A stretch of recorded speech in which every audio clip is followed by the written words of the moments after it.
welcome to the Future of Europe TV show.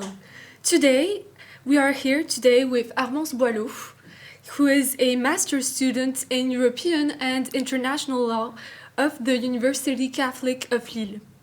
Today, following the conference on the future of Europe that took place between April 2021 and May 2022, we are going to discuss about the European migration policies between EU legal constraints and the voluntary commitment of member states. Hello, Armance. Good morning. Armance, what do you, as a European law student, think about the way immigration is treated in the core of these discussions? First, I wanted to thank you to having me here.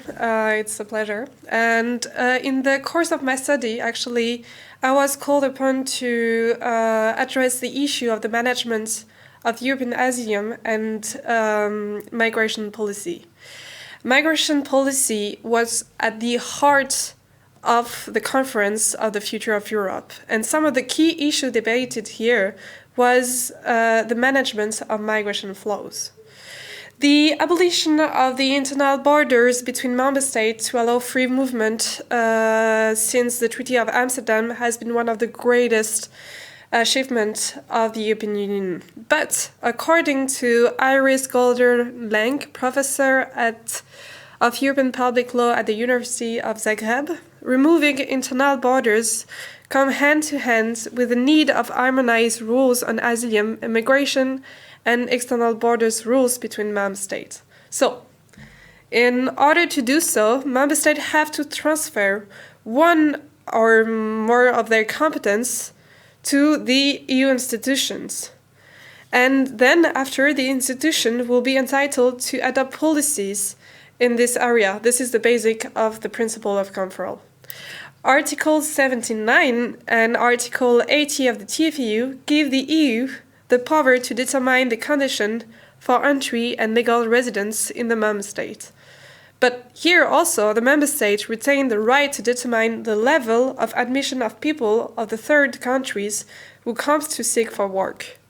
This policy goes hands in hands with the functioning of a burden-sharing mechanism to make the system work.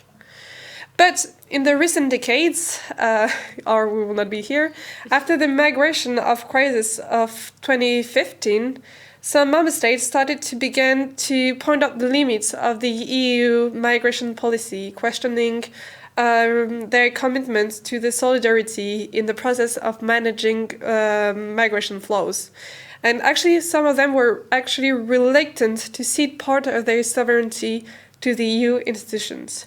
The Aquarius crisis, I don't know if you heard about it, or also the cases of Slovakia, Hungary versus Council in 2017 was one of the biggest examples. Yeah.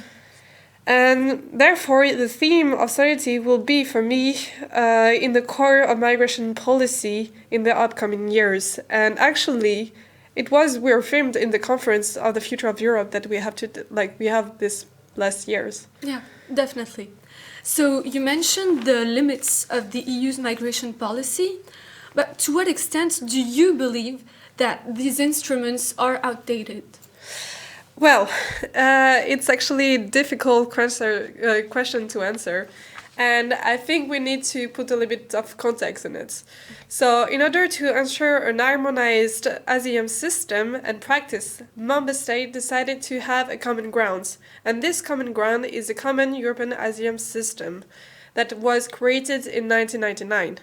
This system, from it, derived three main directives that I will not talk today about, and also the Dublin regulations that form today's EU migration and asylum policy framework. In September 2020, in her speech of the Statute of the Union, Ursula von der Leyen stated that we will abolish the Dublin regulation.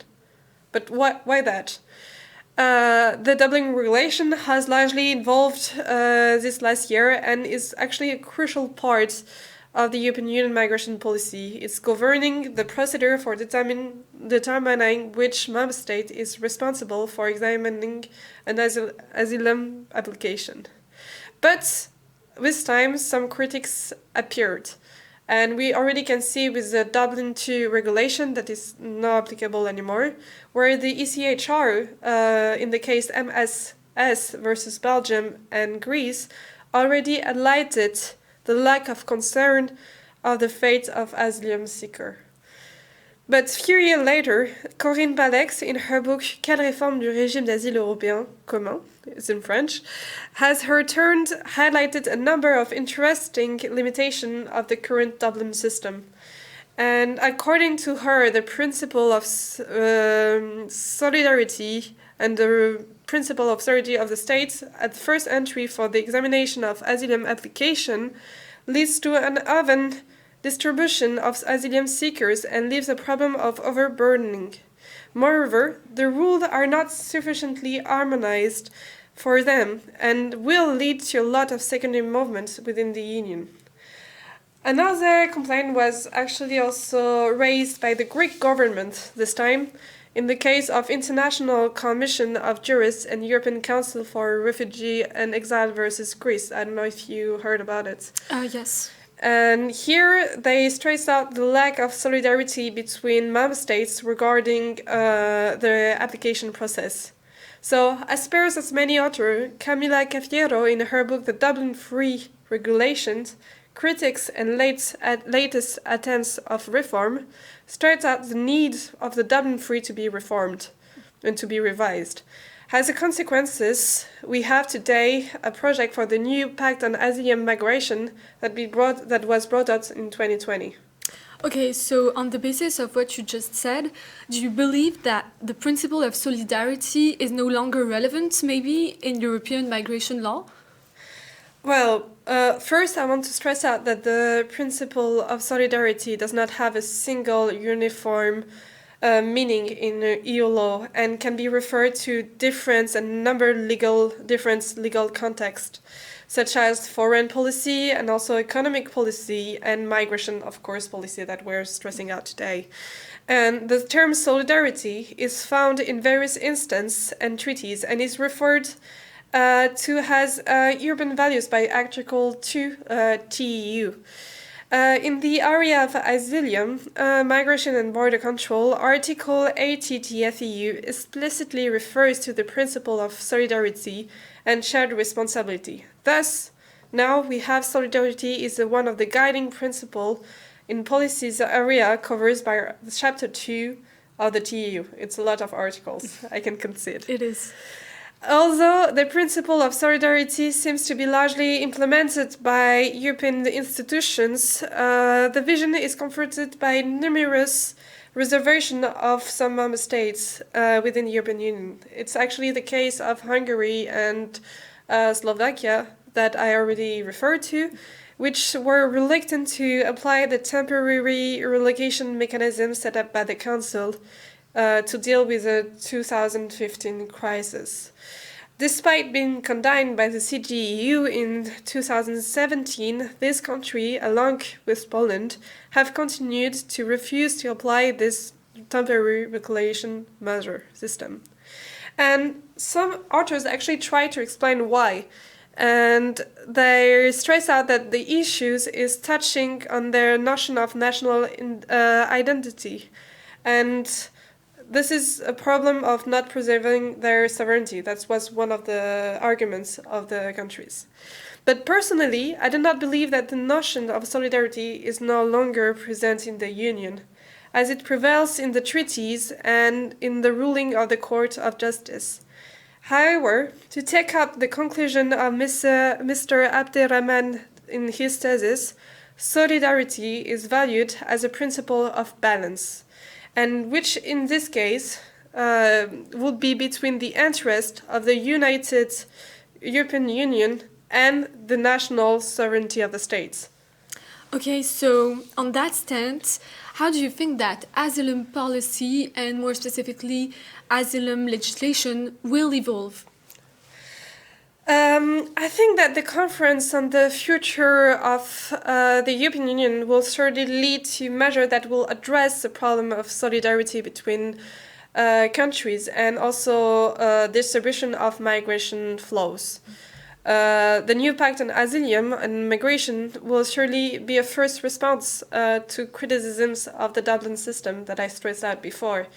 And the committee, in its press release, actually recalled the importance of the solidarity principle between countries. If I may say, no state should bear a disproportionate responsibility for migration. All member states must contribute to the solidarity effort. However, in order to overcome the refusal of some member states to apply this measure, it leaves a system of free options for the state to react in solidarity. What are the options? So first, the reception of part of the asylum seekers. This measure actually will be financially supported by the EU if the new pact will be accepted, of course. Okay. And the second is to be sponsored to the return of irregular migrants to their country of origins. And the third one will actually to help the states under pressure to receive these asylum seekers through financial support or the construction of reception centers. At the end, we can see that migration policy is not freezed in one frame and will continue to evolve with time.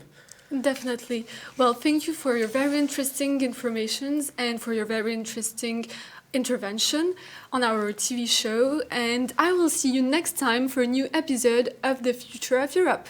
Thanks.